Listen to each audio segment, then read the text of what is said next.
Okay, I think I'm going to talk about something I saw on Netflix called Asterix and Obelix. And if you're not familiar with that, you need to know French people. And I took several years of French in high school, and Asterix was apparently a big thing over there. At least every French class I've ever took seems to think Asterix is sort of the bomb over there.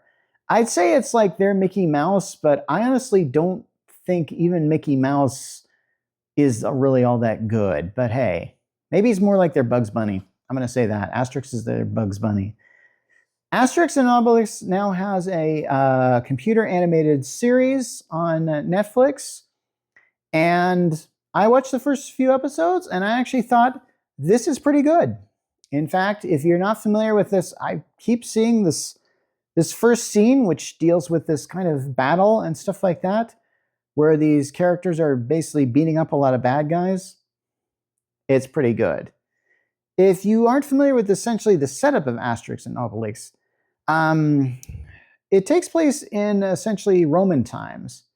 And here's the thing about the French are very proud of their heritage, and apparently before the Romans invaded the land of Gaul, which is what they called it back then, the Gauls, were living there. And they were a society that were kind of like the Vikings, but not quite. I'm not really sure what to equate them as. I don't really know that much of my history to know that much about them. But the Gauls were real people. And I'm actually told that in French history textbooks, they'll often put something like nos ancestres the Gauls. In other words, they are very proud of their Gallic heritage. So the basic thing about that is they were overrun. If you know anything about Julius Caesar and the Gallic Wars, Julius Caesar went and I came, I saw, I conquered. That literally happened to the Gauls. Now, the world of Asterix and Obelix is a bit different. It's a bit of an alternate history. Because what happens is that Asterix has this little Gallic, is part of this Gallic village, and he's a warrior there. And these particular Gauls, they have a druid living amongst them.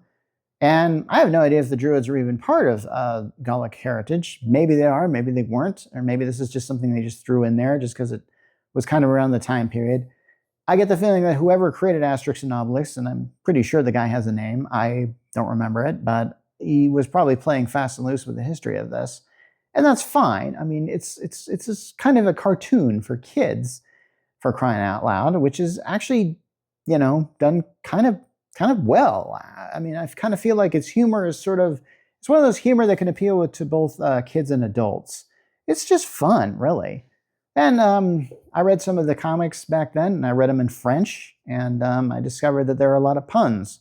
And I discovered that puns don't translate very well sometimes. There's one that I think there's a French play on word of strawberries frais to defrayed, which is at the expense of, and they kind of do a pun there. That's how I know. I remember reading this and going like, wow, someone actually had to explain that to me. So, anyway, so basically this druid that lives in the village, his name is either Getafix or Panorami, depending on what translation you read.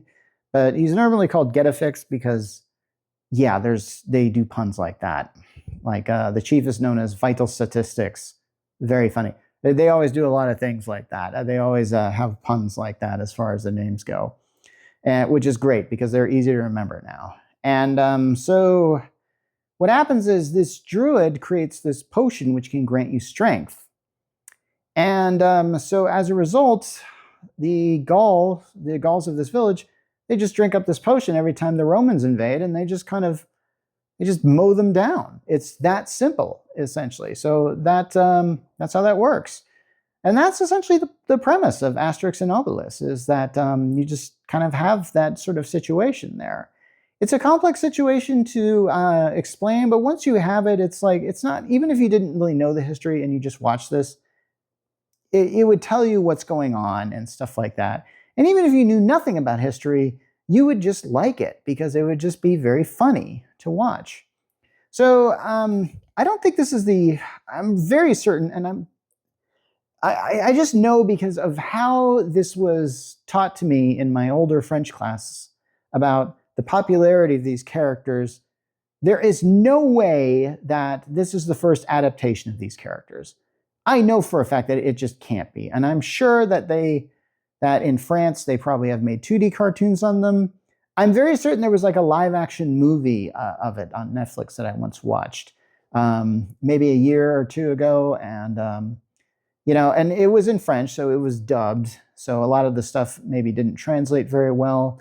But the action was pretty good, and it was very epic in its scale, and I was pretty impressed by it. In this case, this is a 3D animation, and it's not as good animation as, say, Pixar, but it is definitely there. And I get the feeling like whoever is doing this animation knows how beloved these characters are in France, and is probably doing their best to sort of replicate the look of this thing. Now, that being said, I thought it was rather interesting that the first 2 episodes, there's kind of a devotion to sort of an origin story of essentially the strength potion. They show Asterix and his friend Obelix, I think is how you pronounce it, sort of like Asterix and Obelisk, kind of like that. I guess so. It's kind of a joke, a little bit of puns. Anyway, so one day they're kind of in Getafix's laboratory, and what happens is they accidentally create the strength potion right there. I think what happens is Obelix just sort of mixes in some things, and he sort of stumbles into the pot of it. And as a result, Obelix has a permanent strength on him. Essentially, he fell into it as a child, and as he matured, that strength was permanent. And he's always trying to get like a sip of that potion, even though the druid Getafix tells him like, hey man, that wouldn't be very good for you. So, but he's always trying to get a sip of it. I have no idea. I'm very certain that there's some canonical explanation of this, of what would happen if he does sip the potion. And since I haven't watched the entire series, I'll bet you anything he probably had done it, and so he became, I don't know, Super Obelix. I have no idea, honestly. This is one of those times where it's like, yeah, I know that's going to happen, and so could you just skip to the point where that does happen, sort of thing? So yeah, and they kind of show, so of course they depict Caesar in this thing, and Rome, and them trying to occupy Gaul, and of course they're trying to get they're trying to get the secret of this potion too, because if they get the secret of the potion, they'll be able to conquer the world, right? But in the meantime, they're just trying to they don't even care about the potion, I don't think the Romans do. They're just trying to conquer this, because what was Rome good at? Conquering things.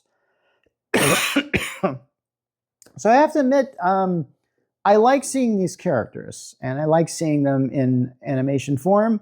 And I kind of wonder, like, I don't know. It's something that I think is only really unique to France and has never really been mainstreamed over here. And I feel like every once in a while I'll see like comic books that are English translated or something like that. But if you ask any guy on the street who are Asterix and Obelix, they might not know. In fact, they probably won't know. I feel like it's a very niche thing. It's like certain anime. There are some people that just absolutely know like every anime ever made, and they look forward to it, and they know exactly what it is. And then there are people who've never even heard of it, and that's fine. I think that's just kind of the way the world works. And I'm kind of very glad that we have something to feed, to create more content, especially for content for the kids. That's really good. Is starting to become really plentiful now. Whereas it used to be like if you were to make, say, Asterix and Obelix back in the 70s, and I think it's that old, it would look terrible. It would look like the Smurfs probably. So yeah, and the Smurfs, I think are they bringing that back? I heard they're bringing that back. So don't really want to see that. But Asterix and Obelix, I wouldn't mind seeing more of that. Anyway, I'm going to end a little early. This is Mark Rollins from the Geek Church, signing off.